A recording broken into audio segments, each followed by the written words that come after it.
और फिर वशिष्ठ जी की तपस्या से उनको 1 महीने के लिए पुरुष, 1 महीने के लिए स्त्री होना पड़ा।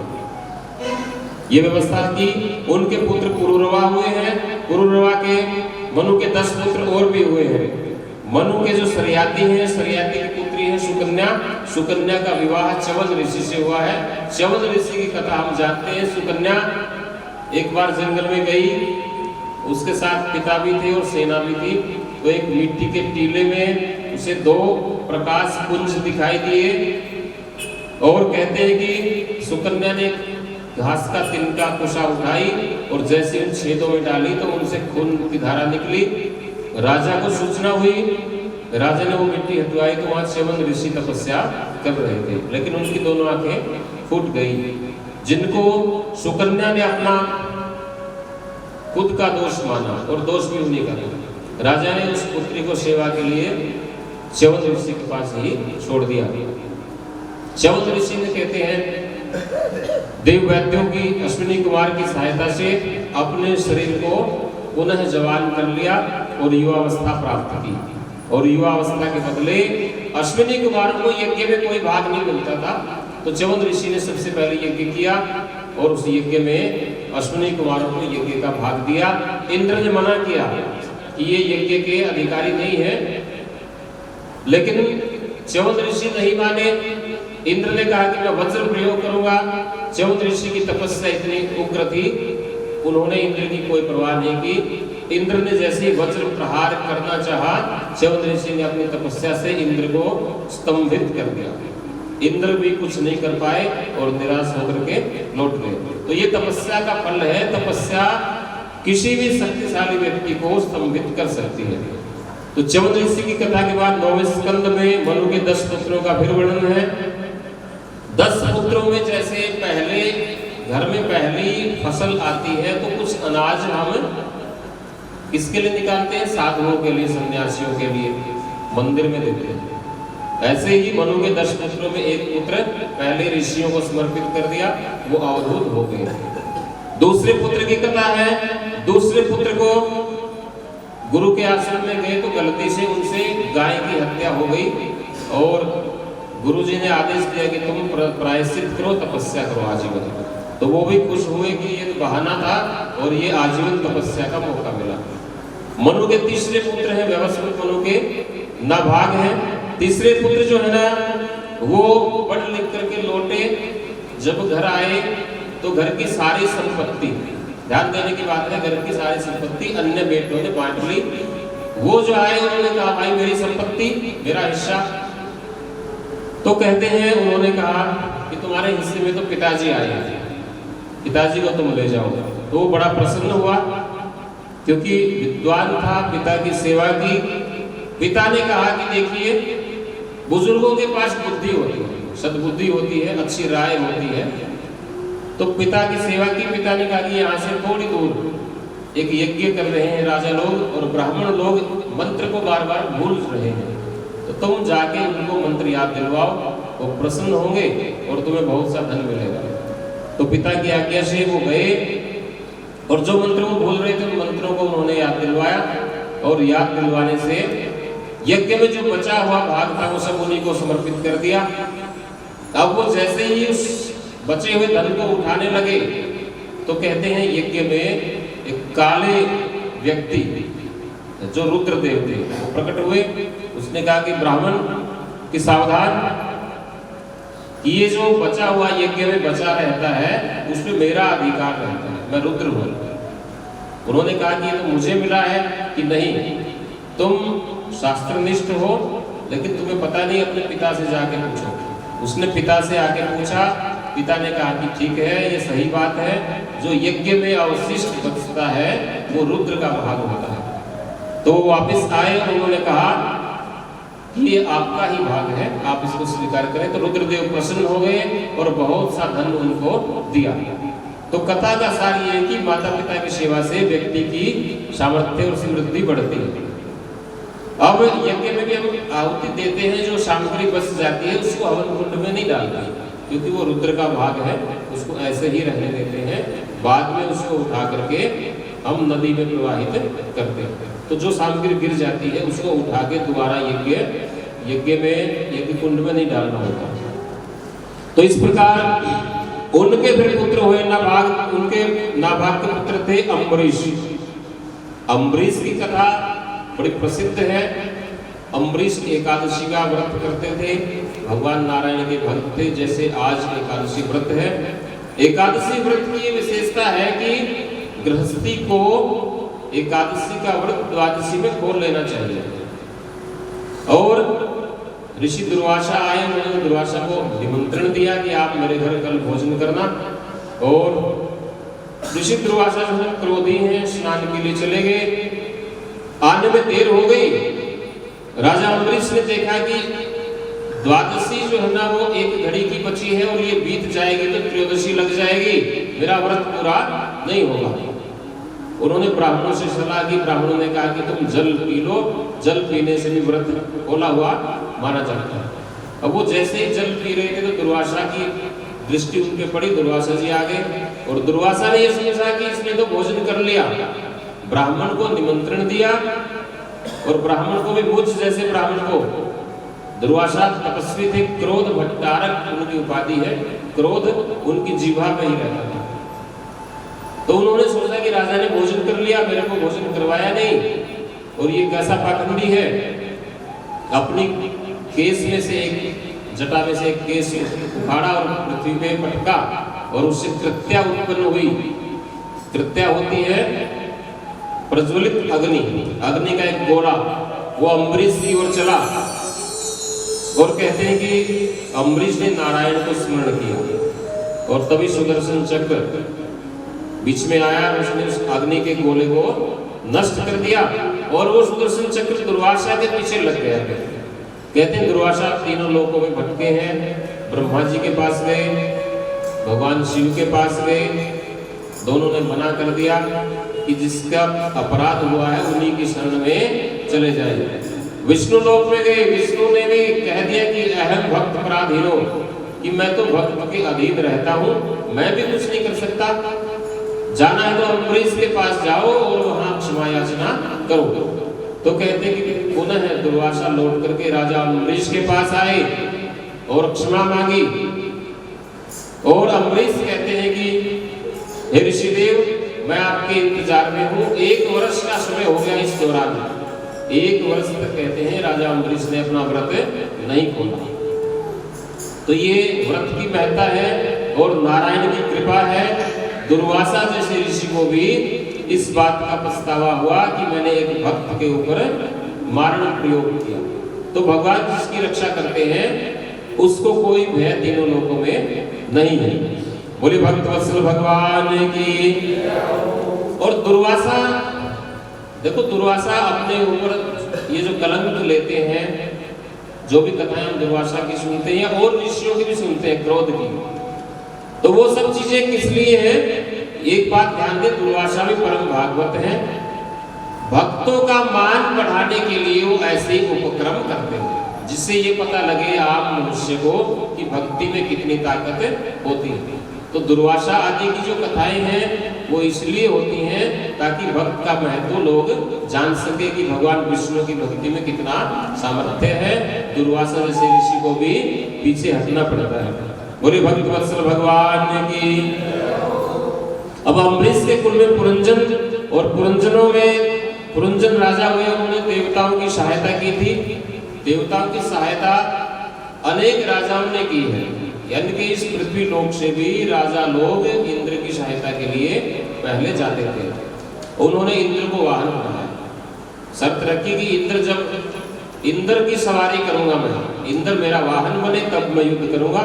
और इसी कुल में युवनाश्व हुए हैं, उन्होंने यज्ञ किया। विचित्र कथा है, देखिए युवनाश्व राजा ने यज्ञ किया पुत्र प्राप्ति के लिए। यज्ञशाला में वो सोए हैं, रात में प्यास लगी, अभिमंत्रित जो जल था वो उन्होंने पी लिया और उनके गर्भ को फाड़ करके एक बालक उत्पन्न हुआ। तो पुरुष से पुरुष उत्पन्न हुए मानधाता, बड़े प्रतापी राजा थे, रोने लगे जन्म के बाद ही। और माँ तो थी नहीं, क्योंकि मानधाता जो है पिता के पेट से ही उत्पन्न हुए हैं। तो इंद्र ने अपनी उंगली उनके मुंह में डाली, मानधाता कहलाए और बड़े प्रतापी राजा थे। इसी कुल में जो है ना शोभरी हुए हैं। शोभरी ऋषि तपस्या में रत थे। शोभरी ऋषि ने देखा मछलियों की, उन्होंने क्रीड़ा देखी और उनके मन में भी आया कि मुझे भी विवाह करवाना चाहिए। तो कहते शोभरी ऋषि के मन में ये विवाह की बात आई, इसलिए तो कहते ऋषियों को संग नहीं करना चाहिए कि निकाह। लेकिन शोभरी ऋषि मानधाता के पास गए थे। मानधाता की 50 कन्याएं थी। उन्होंने कहा कि राजन, एक कन्या विवाह के लिए मुझे दो। अब मानधाता जो डर गए कि ये तो बुजुर्ग हैं, बूढ़े हैं, और इनको कौन कन्या इनसे विवाह करेगी। अब मानधाता धर्म संकट में है कि मैं मना करूं तो ऋषि श्राप देंगे। उन्होंने कहा महाराज 50 कन्याएं हैं, जो कन्या आपको पति के रूप में स्वीकार करे उसी का विवाह मैं आपसे करूंगा, आप रनिवास में चलिए। अब शोभरी ऋषि समझ गए कि ये देख रहा है कि मैं बुजुर्ग हूं, इसलिए इसने ये शर्त रखी। तो कहते हैं शोभरी ऋषि तपोबल से इतने सुंदर बन गए कि 50 कन्याओं ने उनको अपना पति के रूप में स्वीकार किया। और अनेक वर्षों तक गृहस्थ जीवन बिताने के बाद संध्या के समय में उन्होंने एक दिन कहा अपनी पत्नियों से कि संध्या वंदन मैं करना चाहता हूं, और मुझे 3 दिन हो गए संध्या की। तो सब पत्नियों ने कहा कि 3 दिन ही महाराज, आपको तो बहुत वर्ष हो गए। तब उनकी आंख खुली कि मैं कहाँ तपस्या में लगा हुआ था और कहाँ मैंने घर गृहस्थी बसाई, और मेरे हजारों पुत्र पौत्र हो गए। तब जो उन्होंने गृहस्थ में फंसे अपने को देख करके संन्यास लिया और तपस्या की। तपस्या के बाद वो विरक्त हो गए और परम धाम को प्राप्त हो गए। बोले भक्तवत्सल भगवान की। इन्हीं के वंश में त्रिशंकु राजा हुए। त्रिशंकु विश्वामित्र के साथ उनका अच्छा तालमेल था, और विश्वामित्र ऋषि तपस्वी हैं, सप्त ऋषियों में इनकी गिनती है। वो त्रिशंकु को शरीर के साथ स्वर्ग भेजना चाहते थे। तो कहते हैं विश्वामित्र ऋषि ने त्रिशंकु को अपने तपोबल से स्वर्ग में भेजना चाहा। ऊपर से इंद्र ने उसको वापस फेंक दिया। यहां से विश्वामित्र का तपोबल, ऊपर से इंद्र का जो प्रशासन है, प्रशासनिक बल, तो वो आकाश में ही आज तक अटके हुए हैं। हम सुनते भी हैं कि त्रिशंकु की तरह है यह प्रस्ताव, बीच में ही अटक गया। तो आज भी वो उल्टे लटके हुए हैं, और उनके मुंह से जो पानी गिरता है, जो लार है, वो कर्मनाशा नाम की नदी है जो बिहार में बहती है। आज भी उस नदी में व्यक्ति स्नान नहीं करते, क्योंकि उस नदी में स्नान करने से व्यक्ति को बहुत पाप लगता है और पुण्य नष्ट हो जाते हैं। कर्मनाशा नाम की वो नदी बिहार में है, और बिहार में गरीब व्यक्ति लोगों को वहां पार करवाते हैं उस नदी से। तो ये कर्मनाशा नदी त्रिशंकु के मुंह से बहने वाले पानी से ही बनी है। त्रिशंकु के पुत्र हुए हरिश्चंद्र, सत्यवादी हरिश्चंद्र जो हमने सुना है, और उनकी कथा है वरुण का उन्होंने पूजन किया। उनके घर में संतान नहीं थी, और ये पूजन में शर्त थी कि मेरा पुत्र होगा तो मैं आपकी ही भेंट चढ़ाऊंगा। बाद में फिर जो हरिश्चंद्र ने मना किया और किसी ब्राह्मण बालक को बलि देनी चाहिए। फिर वरुण देव जो है ना, उन्होंने हरिश्चंद्र को श्राप दिया, और इनके रोहित पुत्र हुए। रोहित से हरित और बाहु पत्नी से सगर की उत्पत्ति हुई है।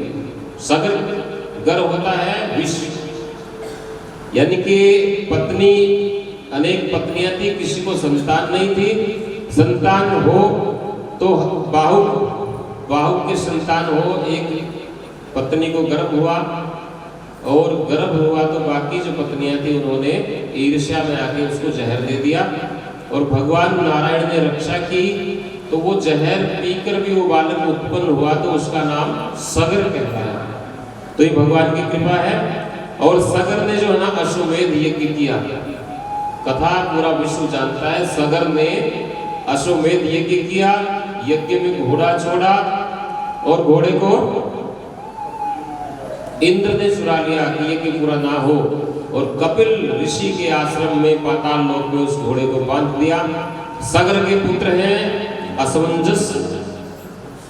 सगर के पुत्रों ने पूरी पृथ्वी को खोद दिया। जब पृथ्वी पे घोड़ा नहीं मिला तो पृथ्वी को खोद दिया, इसलिए सगर के पुत्रों के द्वारा खोदे जाने के कारण सागर कहते हैं, सागर। तो पाताल लोक में वो गए हैं।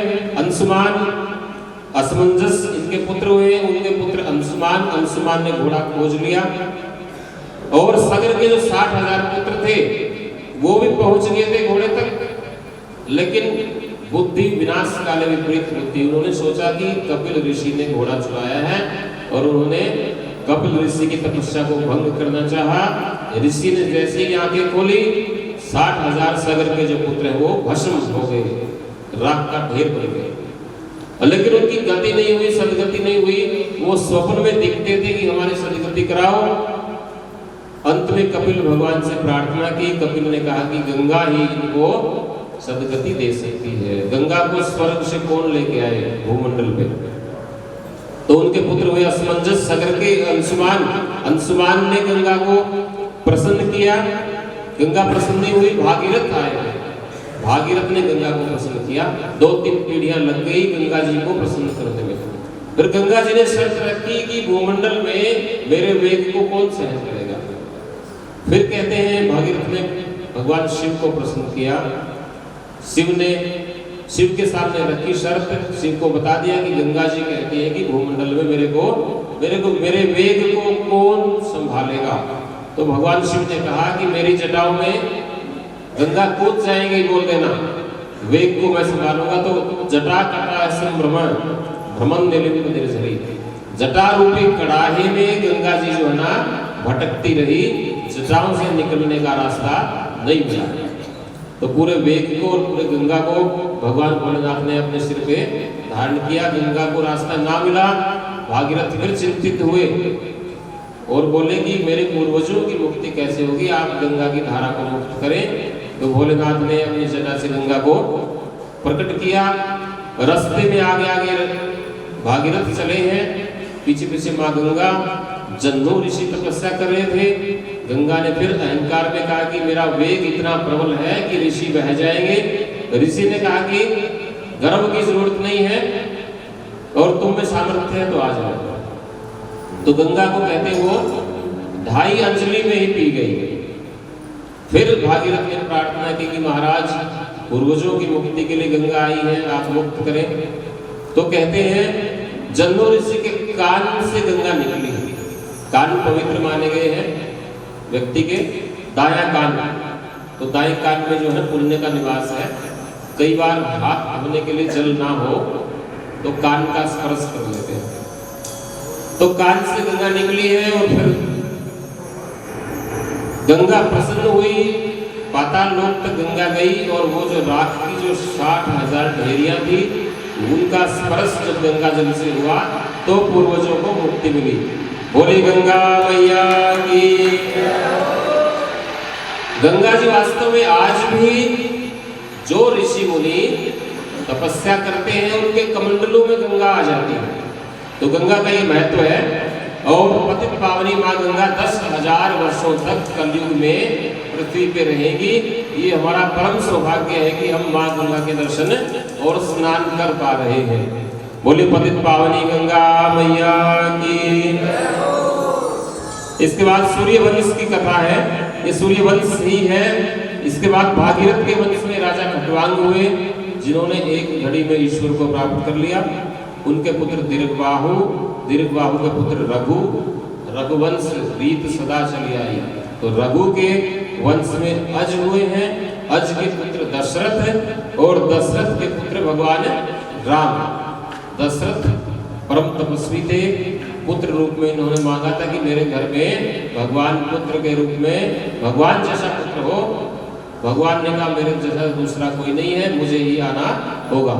तो भगवान राम जो है ना 4 अंशों में राम, लक्ष्मण, भरत और शत्रुघ्न बन करके दशरथ के घर में आए हैं। बोले श्याम रामचंद्र भगवान की।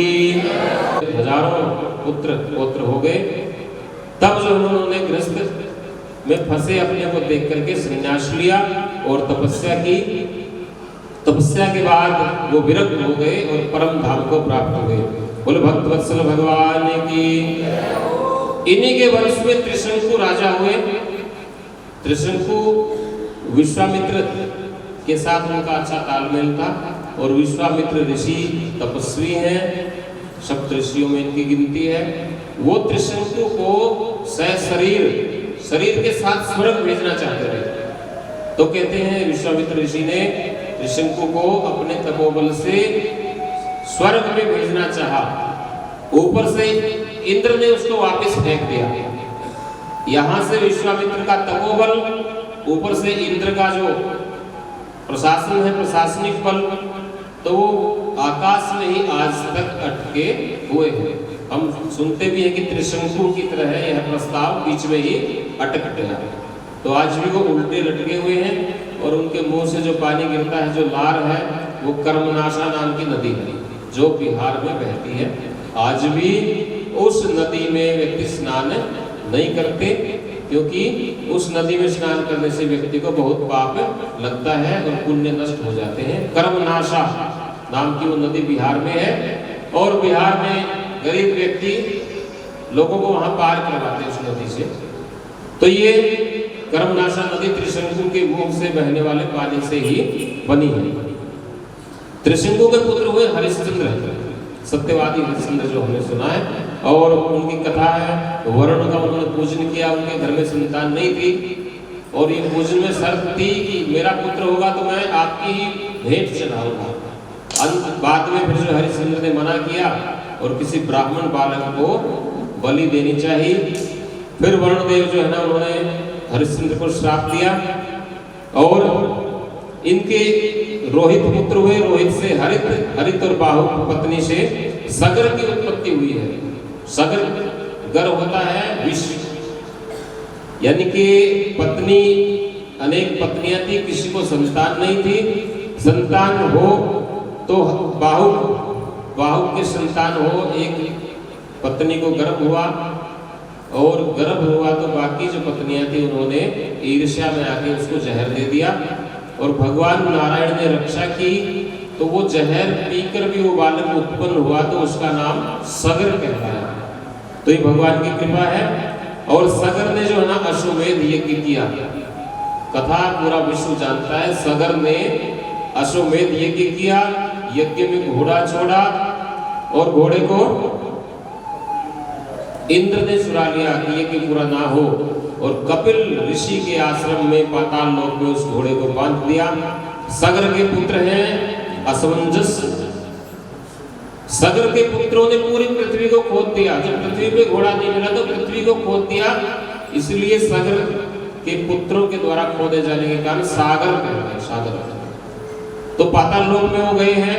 अंशुमान, असमंजस इनके पुत्र हुए, उनके पुत्र अंशुमान। अंशुमान ने घोड़ा खोज लिया और सगर के जो 60,000 पुत्र थे वो भी पहुंच गए थे घोड़े तक, लेकिन बुद्धि विनाश काले विपरीत बुद्धि। उन्होंने सोचा कि कपिल ऋषि ने घोड़ा चुराया है और उन्होंने कपिल ऋषि की तपस्या को भंग करना चाहा। ऋषि ने जैसे ही आंखें खोली, 60,000 सगर के जो पुत्र हैं वो भस्म हो गए, राख का ढेर बन गए। लेकिन उनकी गति नहीं हुई, सदगति नहीं हुई। वो स्वप्न में दिखते थे कि हमारी सदगति कराओ।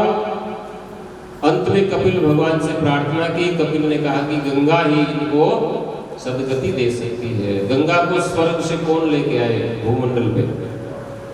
तो उनके पुत्र हुए असमंजस, सगर के अंशुमान। अंशुमान ने गंगा को प्रसन्न किया। गंगा प्रसन्न नहीं हुई, भागीरथ आए। भागीरथ ने गंगा को प्रसन्न किया। 2-3 पीढ़ियां लग गई गंगा जी को प्रसन्न करने में। फिर गंगा जी ने शर्त रखी कि भूमंडल में मेरे वेग को कौन सहन करेगा। फिर कहते हैं भागीरथ ने भगवान शिव को प्रसन्न किया। शिव के सामने रखी शर्त, शिव को बता दिया कि गंगा जी कहती है कि भूमंडल में मेरे वेग को कौन संभालेगा। तो भगवान शिव ने कहा कि मेरी जटाओं में गंगा कूद जाएंगे, बोल देना वेग को मैं संभालूंगा। तो जटा कटा भ्रमण जटा रूपी कड़ाहे में गंगा जी जो है ना भटकती रही, जटाओं से निकलने का रास्ता नहीं मिला। तो पूरे वेग को और पूरे गंगा को भगवान भोलेनाथ ने अपने सिर पे धारण किया। गंगा को रास्ता ना मिला, भागीरथ फिर चिंतित हुए और बोले कि मेरे पूर्वजों की मुक्ति कैसे होगी, आप गंगा की धारा को मुक्त करें। तो भोलेनाथ ने अपनी जटा से गंगा को प्रकट किया। रास्ते में आगे आगे भागीरथ चले हैं, पीछे पीछे माँ गंगा। जन्नू ऋषि तपस्या कर रहे थे। गंगा ने फिर अहंकार में कहा कि मेरा वेग इतना प्रबल है कि ऋषि बह जाएंगे। ऋषि ने कहा कि गर्व की जरूरत नहीं है और तुम में सामर्थ्य है तो आ जाओ। तो गंगा को कहते वो 2.5 अंजलि में ही पी गई। फिर भागीरथ ने प्रार्थना की कि महाराज पूर्वजों की मुक्ति के लिए गंगा आई है, आप मुक्त करें। तो कहते हैं जन्नू ऋषि के कान से गंगा निकली। कान पवित्र माने गए हैं व्यक्ति के, दायां कान। तो दाएं कान में जो है पुण्य का निवास है। कई बार हाथ धोने के लिए जल ना हो तो कान का स्पर्श कर लेते हैं। तो कान से गंगा निकली है और फिर गंगा प्रसन्न हुई, पाताल लोक तक गंगा गई और वो जो राख की जो 60,000 ढेरियां थी उनका स्पर्श जब गंगा जल से हुआ तो पूर्वजों को मुक्ति मिली। बोली गंगा मैया की। गंगा जी वास्तव में आज भी जो ऋषि मुनि तपस्या करते हैं उनके कमंडलों में गंगा आ जाती है। तो गंगा का ये महत्व है। और पतित पावनी माँ गंगा 10,000 वर्षों तक कलयुग में पृथ्वी पे रहेगी। ये हमारा परम सौभाग्य है कि हम माँ गंगा के दर्शन और स्नान कर पा रहे हैं। बोले पतित पावनी गंगा मैया की। इसके बाद सूर्यवंश की कथा है। ये सूर्यवंश ही है। इसके बाद भागीरथ के वंश में राजा खट्वांग हुए जिन्होंने एक घड़ी में ईश्वर को प्राप्त कर लिया। उनके पुत्र दीर्घबाहु, दीर्घबाहु के पुत्र रघु, रघुवंश रीत सदा चली आई। तो रघु के वंश में अज हुए हैं, अज के पुत्र दशरथ और दशरथ के पुत्र भगवान राम। दशरथ परम तपस्वी थे, पुत्र रूप में इन्होंने मांगा था कि मेरे घर में भगवान पुत्र के रूप में भगवान जैसा पुत्र हो। भगवान ने कहा मेरे जैसा दूसरा कोई नहीं है, मुझे ही आना होगा। तो भगवान राम जो है ना 4 अंशों में राम, लक्ष्मण, भरत और शत्रुघ्न बन करके दशरथ के घर में आए हैं। बोले श्याम रामचंद्र भगवान की।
Jana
श्यावर रामचंद्र भगवान की जय। जो उज्जवल चरित्र है वो सूर्यवंश में हुआ है। भगवान राम सूर्यवंशी हैं और राम की जो कथा है वो विश्व प्रसिद्ध है। राम का जो आचरण है वो विश्व के लिए मर्यादित है, अनुकरणीय है। भगवान राम ने भिल्लनी के घर में जाकर भी भोजन किया है। अब हम भोग लगाते हैं रोज। कुछ लोग शंका करते हैं कि भोजन घटता तो नहीं, फिर कैसे मान लें कि भोग लगाया गया है। तो शास्त्र कहता है कि जैसे पुष्प सूंघने से पुष्प घटता नहीं, लेकिन उस सुगंध को हम ग्रहण कर लेते हैं और प्रसन्न हो जाते हैं। ऐसे ही दो प्रकार से भगवान भोजन करते हैं। साधारण व्यक्ति है तो उसके भोजन का रस वो सुगंध स्वीकार कर लेते हैं, और यदि विशिष्ट व्यक्ति है, विशिष्ट भक्त है, तो उसके सामने प्रकट होकर के वो भोजन करते हैं। जैसे भिल्लनी के पास गए हैं और विदुर के घर में भगवान कृष्ण गए थे, जैसा हमने कथा में सुना, और मीरा के सामने भी भगवान ने भोग लगाया था। और भी अनेक उदाहरण हैं, भगवान प्रकट हुए हैं और प्रत्यक्ष होकर के उन्होंने भोजन को स्वीकार किया है। तो साधारण भक्त का भी वो भोजन स्वीकार करते हैं रस के रूप में, सुगंध के रूप में, और विशिष्ट भक्तों के आमने सामने होकर के वो भोजन को स्वीकार करते हैं। तो भगवान राम का विवाह, अहिल्या उद्धार है, फिर गौरी पूजा, मां सीता के साथ विवाह, परशुराम अनुशासित, इसके बाद वनवास, केवट का उद्धार, सीता का हरण, और सीता हरण के बाद हनुमान जी। क्योंकि भक्तों में जो अग्रगण्य है वो हनुमान जी हैं, और हनुमान जी की कृपा के बिना, हनुमान जी के सहयोग के बिना रामायण की कथा अधूरी है। और हनुमान जी रुके हुए भी इसलिए हैं पृथ्वी पे कि जहां जहां रघुनाथ का कीर्तन होगा, यत्र यत्र रघुनाथ कीर्तनम तत्र तत्र कृत मस्तकांजलि, वहां मस्तक पे अंजलि बांध करके हनुमान जी कथा में बैठ जाते हैं, जहां भी भगवान राम की कथा होती है। प्रमाण भी इसका आज भी ऐसा है। तुलसीदास जी राम कथा करते थे, मन में यही था कि मुझे राम के दर्शन कैसे हो, कौन करवाए। और तुलसीदास जी कहते हैं शाम को शौच के लिए जाते, जलपात्र साथ में ले जाते, और बचा हुआ जल एक पेड़ में डाल देते। उस पेड़ में एक प्रेत रहता था, और तुलसीदास जी के हाथ से दिए हुए उस पवित्र जल से भी वो प्रेत प्रसन्न हो गया, क्योंकि भूत प्रेत को ऐसी ही वस्तुएं चाहिए। और एक दिन प्रकट होकर के बोला कि मांगो, मुझसे क्या मांगते हो, तुमने मुझे सद्गति प्रदान की है, मैं आपका क्या काम कर सकता हूँ। तुलसीदास जी ने कहा कि मुझे भगवान राम के दर्शन करवाएंगे। प्रेत ने कहा कि ये तो मेरे लिए संभव नहीं है, लेकिन एक युक्ति, एक उपाय बता देता हूँ। तुलसीदास जी ने कहा बताओ। उन्होंने कहा कि जब तुम राम कथा करते हो तो एक बुजुर्ग सबसे पहले आकर के कथा में बैठते हैं, और कथा समाप्त होने के सबसे बाद में जाते हैं, कि वो हनुमान जी हैं। तो भगवान के बड़े भक्तों, भगवान कथा सुनने के लिए आते भी हैं, हम उनको पहचान नहीं पाते। ईश्वर कृपा हो तभी पहचान आती है। जानत वही जिनते ही जनाई, तो भगवान जिनको जनाना चाहे वही जान पाते हैं, हमारा सामर्थ्य नहीं है।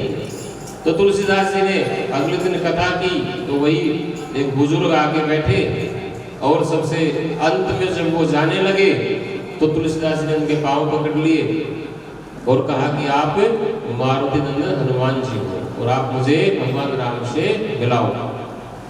तब हनुमान जी की कृपा हुई, और चित्रकूट के घाट पे वही संतन की भीड़। तुलसीदास चंदन घिसे तिलक करे रघुवीर, दो बालक घोड़े पे आए, तुलसीदास जी से चंदन मांगा, तुलसीदास जी की पहचान में फिर भी नहीं आया। अब ये दोहा हनुमान जी ने कहा था कि ये जो आपसे तिलक मांग रहे हैं ये राम और लक्ष्मण है। तो ये हनुमान जी की कृपा है।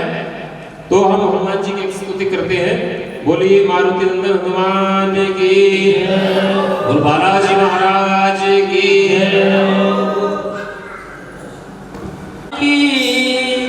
बैठे हैं मेरे सीने में सिया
रावण वंश और विभीषण को राज्य दिया।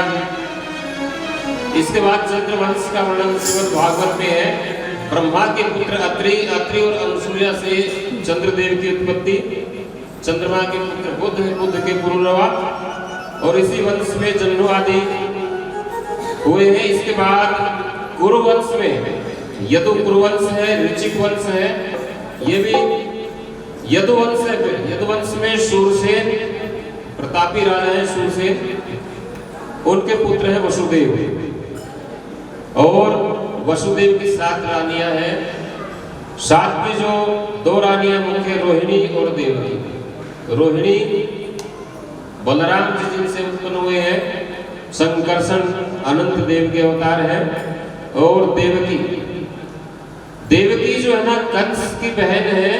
कंस का और देवकी का पहले बहुत स्नेह था। कुछ लोग ये मानते हैं कि कंस जन्म से देवकी का दुश्मन नहीं था, लेकिन नारद जी ने बताया, आकाशवाणी भी हुई थी कि विवाह जब हुआ वासुदेव और देवकी का, वसुदेव देवकी के विवाह में खुद कंस जो है ना, उन्होंने रथ जो है हाँका था। आकाशवाणी हुई कि जिनका विवाह हो रहा है, इनका 8वां जो पुत्र है, 8वीं संतान है, तुम्हारी मृत्यु का कारण बनेगा। इस कारण से ही कंस ने उसी दिन से देवकी और वसुदेव को अपनी कैद में डाल दिया था और केवल 8वीं संतान पे उसकी नजर थी। लेकिन कंस जो है ना दुष्ट राजा था, पापों का घड़ा भरे, इसलिए नारद जी ने बताया कि 8वीं संतान कौन सी है ये पहचानना मुश्किल है। देव माया है, विष्णु माया है। कहां से आगे से गिनो तो पहली 8वीं है, बीच से गिनो तो बीच की, तो ये कैसे निर्णय होगा कौन सी 8वीं है। इसलिए कंस ने निर्णय किया देवऋषि नारद के बहकावे में आके कि जो भी संतान उत्पन्न होगी वो तुम मुझे सौंपते रहना, और वसुदेव देवकी को अपनी कैद में डाल दिया।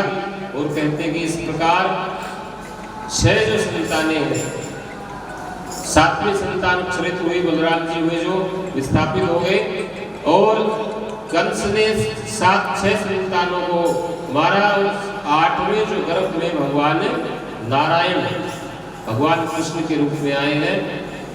शास्त्रों में गर्भ की जो है ना बड़ी निंदा की है, गर्भ योनि की। और गर्भ योनि की तो गर्भ एक बार भगवान के पास गए, वो बोले कि सब जो है ना मेरी बहुत निंदा करते हैं। तो भगवान नारायण ने आश्वासन दिया था कि जब मैं गर्भ में आऊंगा, जब सब देवता तुम्हारी स्तुति करेंगे।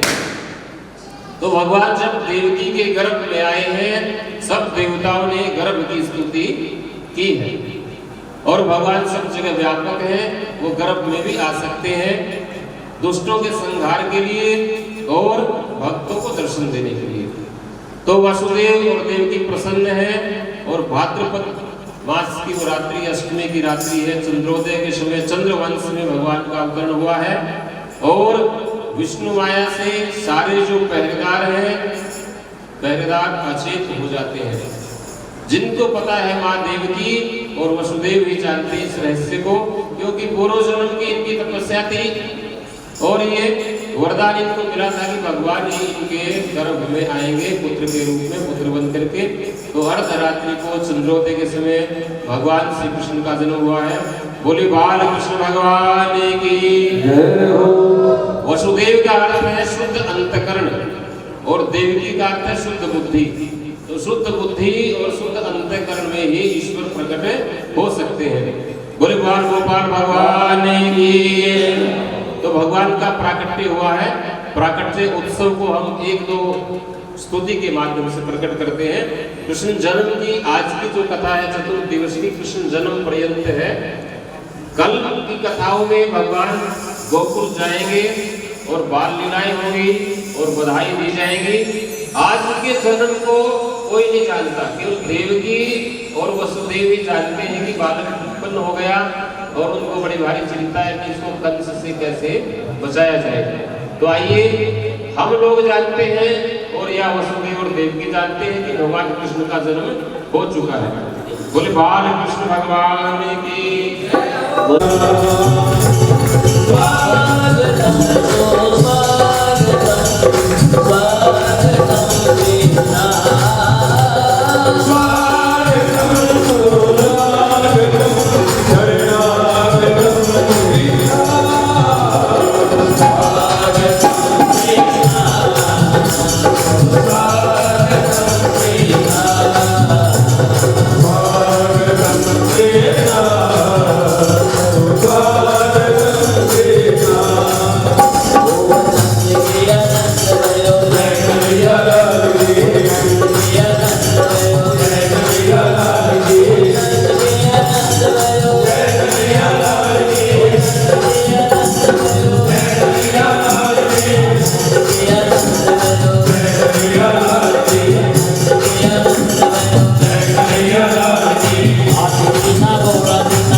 भगवान का जन्म हुआ आपके घर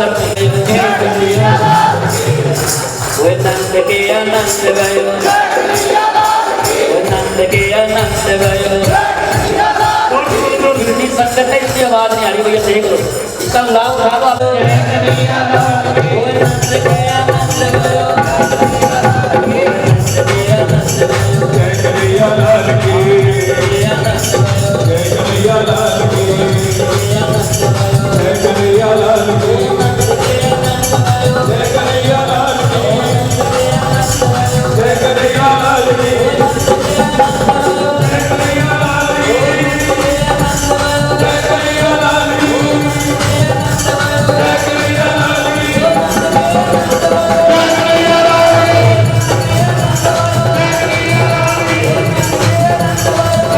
की, जय कन्हैया लाल की, जय कन्हैया लाल की,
बदर